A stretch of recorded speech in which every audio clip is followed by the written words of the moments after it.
this is James from Drone Deer Services.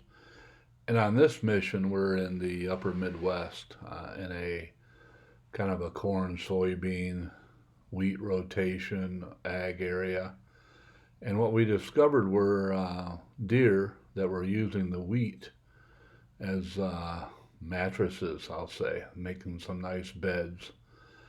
This particular deer here was in a cutout where a drain tile cover was, but you'll see five antlered deer, bucks, and some interesting behavior. This one beds down.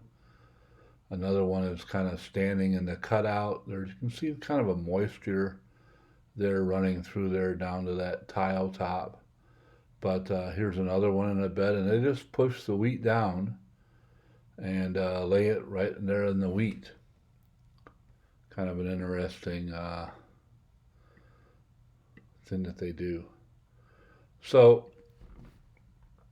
in kind of processing this area, here's another deer, and then that deer is laying in a sprayer. And this is one of the sprayers, sprayer tire track. This is all precision ag, and the farmer is very particular about going right down the same line that he works the field, doing various things. But here's the group from above in IR mode. Here's, they're in the middle of the wheat field. Here's kind of an overlook. There is one more deer off to the left there. But here they are, 400 feet up. You'll see later in the video, this particular area is affected by the Canadian wildfire smoke. A little bit breezy this day, probably 62 degrees. You can see the wheat moving a little bit there. But I just found it interesting. They smash down the wheat, and that becomes their bed. They don't eat the wheat, but they smash it down, and it becomes their bed. There's a corn crop very near to this, and also soybeans. Soybeans are right now in this area about 4 inches tall, and the corn's about 2.5 feet tall. So here's the group of all bucks. You can see the kind of rosettes of the beds that they make. This buck in particular is right on a tire mark here, and kind of got a half bed there. And this is where they are in this particular area. So, as I mentioned before, so we have corn, we have soybeans. There's a hardwood parcel to the east, but this is quite a collection of bucks. On one of these animals, I think I see a what would be a drop tine, and maybe on both sides. And it's coming up. It's either a small G2 for some reason, or drop tines going off the back. But we'll keep an eye on these deer, and here will come a close up of the antler out what I'm talking about. Right there, kind of, it just looks too small to be a G2, but we'll see. And there's one on both sides. If you kind of have a comment on what you believe it is, that would be great. But I was just working these fields and looking for wildlife. Eventually, these deer will get up and move to a food source, which are the newly sprouted soybean plants. Rain has finally come to the area, so the soybeans are doing okay, and that's kind of a very easy food source for the deer, and also for the groundhogs. This deer's getting up now, but the groundhogs is kind of interesting and challenging to do what you can to control those, usually with a small caliber rifle at various distances. But here's the deer. They moved into the soybeans. Soybeans typically are planted right in the previous year's corn stubble, and they'll just feed in these soybeans sweet and tender, or at least that's what the groundhogs believe it is. So the deer are there. But also, we're going to see they're going to move out of these beans and move into the corn. So it's a smorgasbord, I guess, a salad bar, if you will.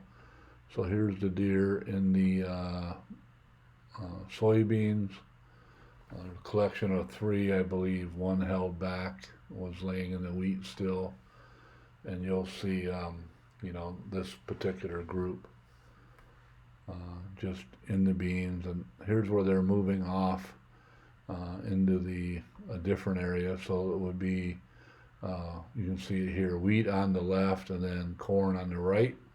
I did a short YouTube short on this particular section here, but I kind of wanted to give you a little bit more detail of, what was going on here. You'll see this deer, kind of interesting. Pull out a corn stalk, kind of chop off the green leaves, which will be on the left side of the deer's head, and there's kind of like a white piece of the stalk, and it must be, they must really like it, because I told Center Pin Rick they eat it like a carrot. It's kind of interesting. Back in the days, folks in Michigan, when they were allowed to bait, used carrots, and deer would eat carrots up there. I imagine there's some people that still use the carrots, but here's kind of a group in a line. They're feeding right here along the transition between wheat on the left and corn on the right. That wheat will be harvested typically in this area right around the 4th of July, a week ahead of time, a week after. It all depends on how it's doing. But soon this wheat will be gone, and there will be wheat stubble out there.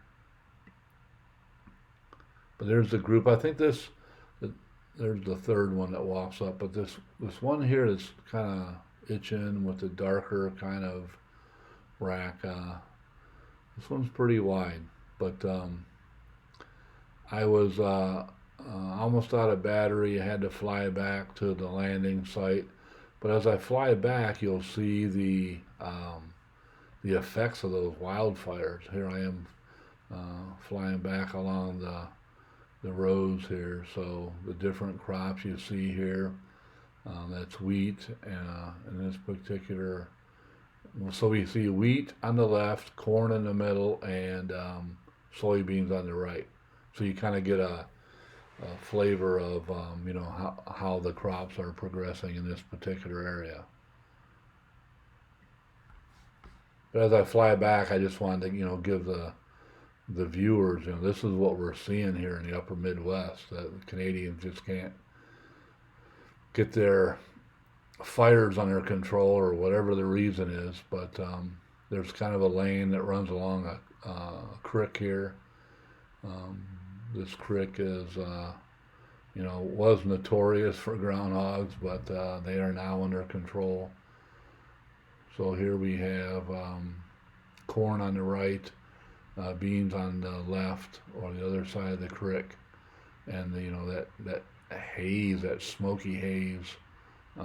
But you can kind of see it when you put the drone up and kind of look out to the horizon. You can see it at ground level too, but the drone, to me, kind of makes it very easy to see. I'm going to land here. Right here near my landing site at this field corner here, huge coyote tracks. So, there's also pressure here from the coyotes. I did see a couple fawns, a couple does on a previous mission in this area. I just didn't want to include them in this particular presentation. But here's the utility vehicle, kind of in the field.